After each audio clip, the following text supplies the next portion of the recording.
大家好，我是李灿，欢迎收看以及收听 Easy Mandarin Minicast 中文小播客。今天我想扪心自问一下，我到底是不是一个好的中文老师啊？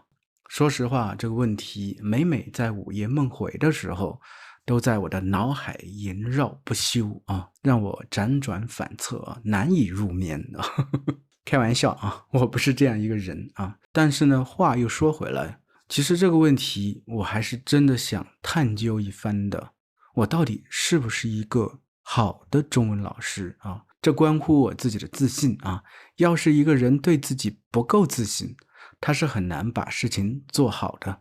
中文老师也是一样的。当然了，首先我肯定是一个非传统的中文老师，因为我在做自媒体上做的比较多，所以从这个层面上来说没有什么好探讨的。但是纯粹从中文教学的领域来看呢，我是不是一个好老师呢？因为不是所有人都跟我上过课的，所以你们也并不是所有人都特别了解我的教学方式以及教学风格。我其实说实话像是一个半路出家的和尚，就是我之前并没有接受过一个系统性的教学培训，我更多是通过我自己对语言的需求，因为我自己也在学习外语，我希望自己能得到什么样的帮助，那么我就怎样去做。所以我是跳到一个语言学习者的角度去思考这个问题的。但是我觉得这样它其实对我而言有一个好处，我可以不受常规的约束，我可以真正打破规则，直击核心。目前为止，作为中文老师的教学方式不过就只有3种。第一种呢是录播课，就是提前录好课程，你们来上课，然后有一些这个社区服务等等啊。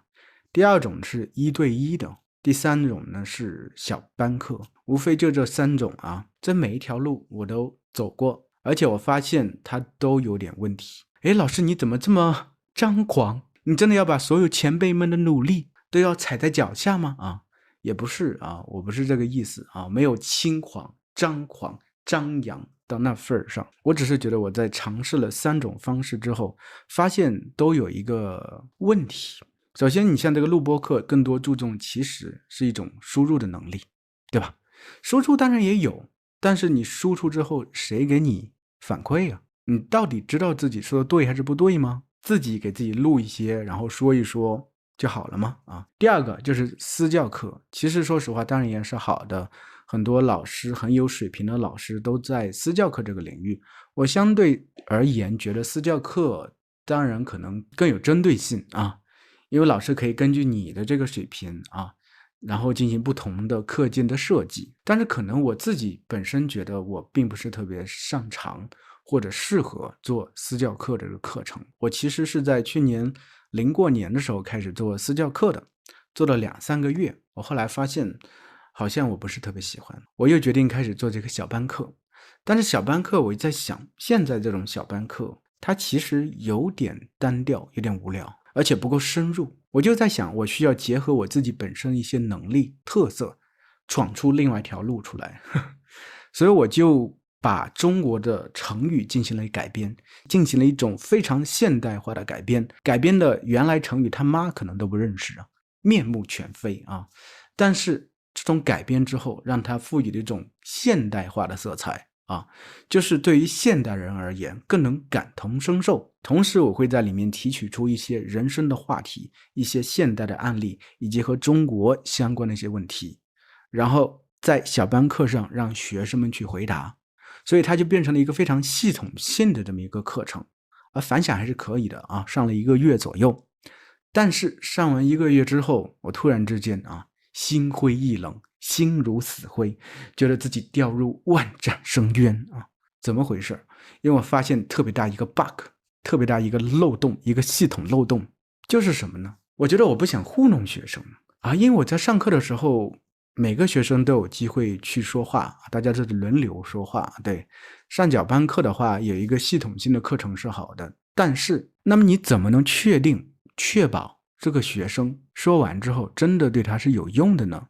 他只是跟着这个系统在走而已，他其实有点盲目的往前走，然后盲目的输出，输出之后就没了，停止了，就盲目的走了一段路而已。所以我当时惊觉，语言学习里头最重要一个东西是什么？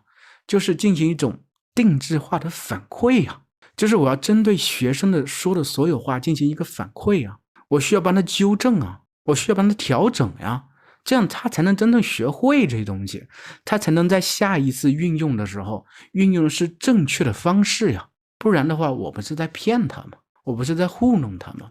所以当时我掉入万丈深渊之后，然后我开始往上爬了。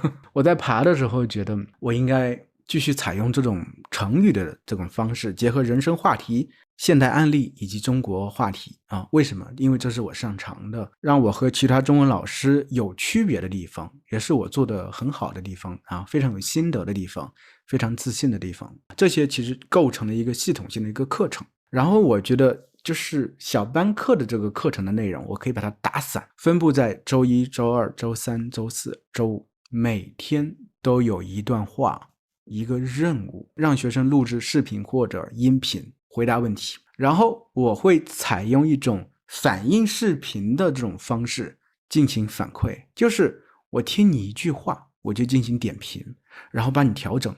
真的有学生非常认真啊，因为在最近1个月我做了这么一个试验啊，我做了一个试用营啊，有10名学生参与其中啊，而且这10名学生的水平参差不齐，有比较低一些，大概是 HSK 3级左右，高的甚至已经超过 HSK 6级了。但是因为每个人我都是进行一个定制化的反馈，所以没有关系你的水平究竟为何，我是会根据你的水平进行调整，帮助你一步一步建立自信，一步一步前进。